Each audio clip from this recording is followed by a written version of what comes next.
77ல் கிருஷ்ணலீலான்னு ஒரு படம். அந்த படம் ஏபியினுடைய டைரக்ஷனில் கதை வசனத்தில் எடுத்த படம். ரொம்ப அற்புதமாக இருந்துச்சு. ஒரு முக்கால்வாசி படத்தில் இது இது எப்படின்னா சைமல்டேனியஸாக நடக்குது. நவரத்தனமும் நடக்குது, கிருஷ்ணலீலாவும் நடக்குது. நவரத்தனம் படம் முடிஞ்சிருச்சு. கிருஷ்ணலீலா ஒரு முக்கால்வாசி படத்தில் 77 திடீர்னு என்னுடைய ஆசான் தவறிட்டார். ஸோ அந்த ப்ரொடியூசர் இதுக்கு மேலே படம் எடுக்க முடியாதுன்னு சொல்லி விட்டுட்டார். அப்புறம் கொஞ்ச நாள் கழித்து என்ன நினச்சாரோ தெரியல, எப்படியாவது இந்த படத்தை முடிச்சிடணுமே, என்ன கொஞ்சம் தானே ஷூட்டிங் இருக்குது அப்படின்னு யாரோ பெரிய பெரிய இயக்குநர்களை எல்லாம் போய் பார்த்துருக்காரு. இந்த கிருஷ்ணலீலா படத்தை கொஞ்சம் முடிச்சு கொடுங்க அப்படின்னு. ஐயா, அது அவங்க யூனிட்டில் இருக்கிறவங்க யாராவது பண்ணாதான் முடியுமோ, ஏபியினுடைய பாணியெல்லாம் எங்களுக்கு வராது அப்படின்னு எல்லாம் மறுத்துட்டாங்க போட்டிருக்கு. அவர் நேராக ஏபியினுடைய அம்மாட்ட பேசுகிறாங்க, ஒய்ஃபுக்கிட்ட. என்னம்மா அந்த படத்தை முடிச்சு கொடுங்களேன்.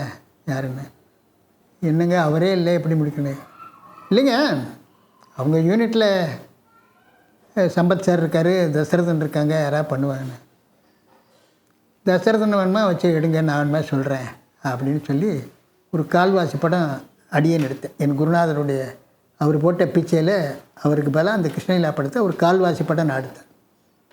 நான் எடுத்தேன்னு சொல்லக்கூடாது, அதில் நான் பணி செய்தேன். எனக்கு எப்போவுமே என்னுடைய வாத்தியார் மேலே கொஞ்சம் அவரை மாதிரியே கொஞ்சம் சிந்திப்பேன். இது படம் புராணமாக இருந்தாலும் கொஞ்சம் டெக்னிக் சைடில் ஒரு நல்லபடியாக சில இதுகளை காமிக்கணுமே அப்படின்னு அந்த தொழில் மேலே இன்வால்வ் இருக்கிறதுல நான் அடிக்கடி இந்த 10 கமாண்ட்மெண்ட்ஸ் பார்ப்பேன். அந்த கடல் பிரியுது பாருங்கள், அந்த காட்சி எனக்கு ரொம்ப பிடிக்கும். எப்படி தான் எடுத்தாங்களோன்னு நான் வியந்து பார்த்துருக்கேன் அந்த படங்களெல்லாம். அதே மாதிரி இந்த படத்தில் கிருஷ்ணன் பிறந்த உடனே இந்த கம்சன் கொண்டு விடுவாங்கிறதுக்கு இந்த குழந்தையை எடுத்து கொண்டு போய் அந்த நந்தகோபால் வீட்டில், அசோதைய வீட்டில் உண்மையான கிருஷ்ணனை விட்டுட்டு அங்கே இருக்கிற பிறந்த காளி குழந்தைய இங்கே கொண்டாந்து உள்ளே வைக்கணும். ஆனால் இடையில பெரிய ரிவர் தண்ணியில் தான் அதை எடுத்துகிட்டு போகிறேன். ஏன்னா அந்த தண்ணியில் போகும்போது அவள் கால் பட்டு அதுலேருந்து ஒரு தேவதையை காப்பாற்றுற மாதிரிலாம் புராணத்தில் இருக்குது. அது மாதிரி எடுக்கணும். மேஜர் தான் அந்த குழந்தைய தூக்கிட்டு போகிற மாதிரி காட்சி. எனக்கு அந்த மாதிரி எடுக்கணும்னு ஒரு சின்ன ஆசை வந்தது. கொஞ்சம் செலவழியுமே பரவாயில்லைங்களா அப்படின்னு ப்ரொடியூசரை கேட்டேன். யாரும் செட்டியார், ரொம்ப நல்ல மனுஷன், அதை பற்றி பரவாயில்லைங்க. ரவிகாந்த் நிக்காச்சின்னு ஒருத்தர் இருக்கார், தந்திர காட்சிகள் எடுக்கிறவர். அவரை கொஞ்சம் எனக்கு ஹெல்ப் பண்ண சொல்கிறீங்களா?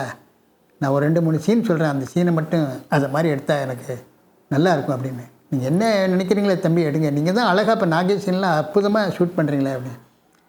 எப்படி எடுக்கலாம் அப்படிங்கிறீங்க. இல்லை, நான் அவரோட டிஸ்கஸ் பண்ணிவிட்டு சொல்கிறேன். இந்த குழந்தைய எடுத்துகிட்டு போகும்போது எனக்கு இந்த 10 கமாண்ட்மெண்ட்ஸ் எஃபெக்ட் வரணும் அப்படின்னு. அப்படியா அப்படின்னு ரவிகாந்தை கேட்டேன். பண்ணிடலாம் தசரதன், எங்கே வேணாலும் பண்ணலாம் அப்படின்னு. அப்போ அடையார் தாண்டி அப்போ ஒரு பெரிய ஆறு ஒன்று அந்த பக்கம் ஓடிக்கிட்டு இருந்துச்சு. இப்போ கூட இருக்கா என்னன்னு தெரியாது. மகாபலிபுரம் போகிற ரோட்லேயே எங்கேயோ இருக்குது, பெரிய ரிவர் அது. அந்த தண்ணி பிரியரை செய்யணும்னா அங்கே எடுத்துக்கலாம், பாக்கி ஒன்று செய்யலாம் அப்படின்னேன் நான். ஒரு ஃபுல் ஃப்ளோர் எடுத்து மணலை கொட்டி அதில் அந்த நத்தை, பாசி, முத்து இந்த இதில் சங்கு இதெல்லாம் போட்டு ஒரு 10 லாரி மண் அடிக்க சொன்னால் கடலுக்குள்ளே இருக்கிற மாதிரிலாம் தெரியும், தண்ணிக்குள்ளே இருக்கிற மாதிரி தெரியும்ல, ஆற்றுக்குள்ளே இருக்கிற மாதிரி தெரியும்ல அப்படின்னு. ஓகே பண்ணிவிடுவோம் அப்படின்னு போட்டு ஸ்டுடியோவில், சாரதா ஸ்டுடியோவில் அந்த மாதிரி மணலை கொட்டி அது ஒரு எக்ஸ்போஸ் எடுத்தாச்சு. எது ஒன்லி ஃபார் அந்த மணல் தான், பாக்கியெல்லாம் மாஸ்க்கு. வெறும் மணல் மட்டும் தெரியும், இந்த சங்கு சக்கரம்லாம் அதில் தெரியும். அதில் மேஜராக நடந்து போகிற மாதிரி, அந்த பக்கம் போகிற மாதிரி, அப்புறம் திருப்பி வர்ற மாதிரியெல்லாம் அதை ஒன்று எடுத்தாச்சு. அது ஒரு எக்ஸ்போஸ். அதே மாதிரி நைட் எஃபெக்ட் 10 மணிக்கு மேலே போய் ஷூட் பண்ணி ஃபயர் இன்ஜினை கொண்டு வந்து சொல்லி அங்கே அந்த ஆற்றுக்குள்ளே அவரை கீழே இறங்கி விட்டு மேலேருந்து தண்ணி ஃபயர் இன்ஜினில் தண்ணி விட்டு அதுக்குள்ளே நடக்க வச்சு கழுத்துட்டு போகிற அளவு ஒன்று எடுத்துகிட்டு, அதுக்கப்புறம் உள்ளுக்குள்ளே ஒரு 10 அஞ்சத்தில் நாகம் மாதிரி ஒன்று மோல்டில் செய்ய சொல்லி கங்கானுக்கிட்ட சொல்லி அவன் முக செஞ்சு ஒரு 10 பேர் 15 பேர் தண்ணிக்குள்ளே அமுக்கி உள்ளே உட்காந்துருப்பான். அத்தனை பேர் காலையும் கயத்தை கட்டி இங்கே தரையில் நாங்கள் இப்படி இழுத்தா நீ பாம்பை மேலே தூக்கணும், நீங்கள் தலையை தெரிஞ்சிடக்கூடாது பாம்பு. அவங்கெல்லாம் டெக்னிக் தெரிஞ்சவனுங்க, எத்தனை அடின்னு அவங்க கரெக்டாக தெரியும். அது அப்படி அந்த பாம்பு தெரிகிற அளவுக்கு தூக்கிட்டு தண்ணிக்குள்ளேயே இருப்பானுங்க. ரொம்ப பிரமாதம். மூச்சு பிடிச்சிக்கிட்டு அந்த ஷாட்டு முடிகிறவங்க அதுக்குள்ளேயே இருப்பானுங்க. அப்புறம் நாங்கள் அடுத்தது காலை பிடிச்சி இழுக்கிறவரில் என்ன பண்ணுறேன்னா கொஞ்சம் ஒரு 10 கஜம் தள்ளி போய் நீங்கள் அந்த பக்கம் மூச்சு விடுங்கப்பா, ஒன்றும் தப்பாக வராது. ஏன்னா அப்போ வந்து நாங்கள் ஜூமில் அப்படியே போய் பாம்பை மட்டும் காமிப்போம், அந்த கிருஷ்ணன் மேஜரை மட்டும் காமிப்போம் அப்படின்னு. அப்படி தூக்கிட்டு போகிற மாதிரி. ஸோ இந்த மணல் ஷாட்டில் அது ஒரு மாஸ்க் ஆச்சா, இதெல்லாம் மாஸ்க் பண்ணிட்டு இதுக்குள்ளே நடந்து போகும்போது அந்த தண்ணிக்குள்ளே இவர் நடந்து போகிற மாதிரி போகும்.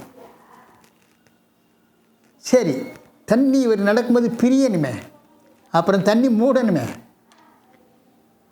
ரவி சார் சொல்லுங்க, நம்ம ஸ்டுடியோவிலே அதை மாதிரி போட்டு எதாவது பண்ணுவோமா அப்படி, என்ன பண்ணலாம் சொல்லுங்கள் பார்ப்போம் அப்படின்னு. ஒரு 10 அடிக்கு 10 அடிக்கு 2 ரூம் கட்ட சொல்லுங்கள், 4 பக்கம் செவரு. எங்கள் கிராமங்கள் எல்லாம் மதகு மாதிரி போட்டு வைப்பாங்க, அப்படி திறந்தால் தண்ணி பீச்சிக்கிட்டு ஓடும்ல, மதகுன்னு பேர். சட்டை அப்படி திறந்தால் தண்ணி போகும்ல, அது மாதிரி 2 மதகு, இந்த பக்கம் 2 மதகு, 2ம் திறந்து இப்படி வரும்போது கேமராவை ரிவர்ஸில் போட்டால் விலகுது.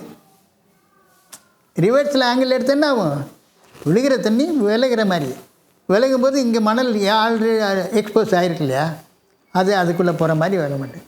அதை மாதிரி போட்டு எடுக்கலான்னு சொல்லி போட்டு சம்னு கொத்தனாரை கூப்பிட்டு கட்டி எல்லாம் ரெடி ஆகிடுச்சு. Night shoot.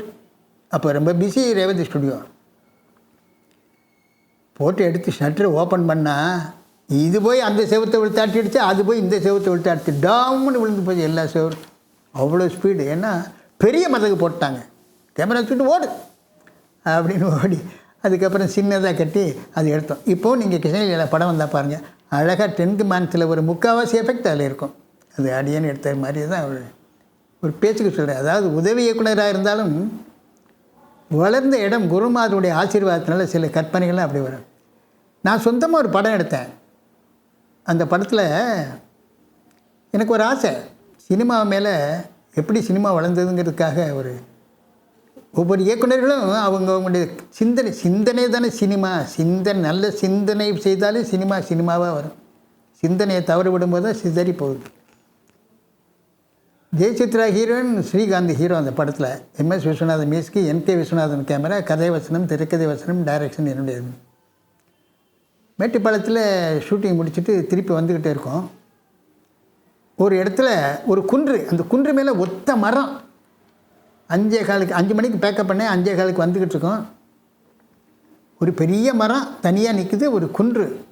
பார்த்தா இவ்வளோ பெரிய சூரியன் அப்படியே இறங்க போகுது. விஷயம் என்ன அப்படின்னா, கேமரா லோடிங்கில் தானே இருக்குது. ஆமாண்ணே லோடிங்கில் தானே, இறக்க சீக்கிரம் இருக்கு. என்ன சொல்லுங்கண்ணே. இல்லை அந்த மரத்து மேலே ஸ்ரீகாந்த் மடியில், ஜெயசித்ரா மடி மேலே ஸ்ரீகாந்த் தலை வச்சு படுக்கணும். எனக்கு ஷெல்யூட் ஷாட்டாக வேணும். நீ கேமரா இங்கே வை, அது ஒன்று எடுத்து.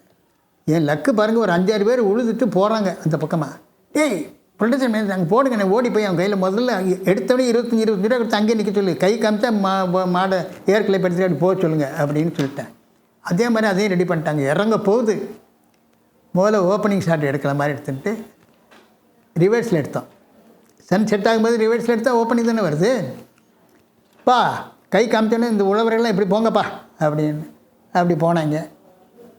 இங்கே ஸ்டாக் ஷாட்டில் வந்து பறவைகள்லாம் தேட போகிற மாதிரி எடுத்துட்டேன். ஸோ சன் ரைஸ் ஆகுது, இவங்க ஷெல்யூட்டில் உட்காந்துருக்காங்க. அப்புறம் ஒரிஜினல் ஷாட்டு சன் செட் ஆகுது. அவங்களெல்லாம் இந்த பக்கம் திருப்பி வர சொன்னேன். பறவைகள்லாம் திருப்பி வந்து கூண்டில் அடையிற மாதிரி போட்டேன். இப்படி போனாங்க.